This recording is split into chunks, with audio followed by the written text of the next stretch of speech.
কমলাপুরের উদ্দেশ্যে আইতেছিলাম ঢাকাতে একটা ডাক্তার দেখানোর জন্য। আমি একজন প্রবাসী। আমি আমার 52-12 নম্বর সিট ছিল, উইন্ডো সিট ছিল।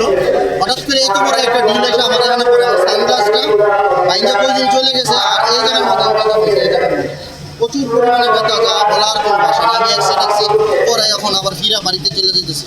যেই কারণে আসছি, ওইটা আমার সম্পূর্ণ হয় না। ডাক্তার দেখা অনেক কষ্ট লাগলো যে আসলে দেশে কী হইতেছে, মানুষ জানমাল নিরাপত্তার কোনো কিছু নাই, যা সবসময় মানুষ আতঙ্ক রইল। আমার ডাক্তার দেখাতে আমি তো কমলাপুর পৌঁছতে পারিনি, এর আগে আহত হয়ে গেছি, বুঝছেন। আমি একজন প্রবাসী, সৌদি প্রবাসী। আসছিলাম আমার মেরুদণ্ডের মধ্যে সমস্যা, এই কারণে আমি আসছিলাম ইপিসিনেতে ডাক্তার দেখানোর জন্য।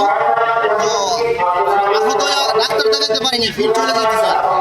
কী করবো, মা বলতেছে ফিরা চলে আসো, পরে আবার দেখানো। আর মাথার ব্যথার জন্য পুরো মুখ আমার ব্যথা করতেছে। আমি ইমার্জেন্সিতে গেছি, যে এক্সরে করে আসছি। ও বলছে প্রাথমিকভাবে ভালো, যদি ঘুমি আসে বা চোখে ব্যবসা দেখে তো সিটি স্ক্যান করে ভালো ডাক্তার, ব্রেন বিশেষজ্ঞ ডাক্তারের কাছে দেখানো। এই অবস্থায় আছে, ফিরে আবার চলে যাইতেছি, আতঙ্কের মধ্যে আছি।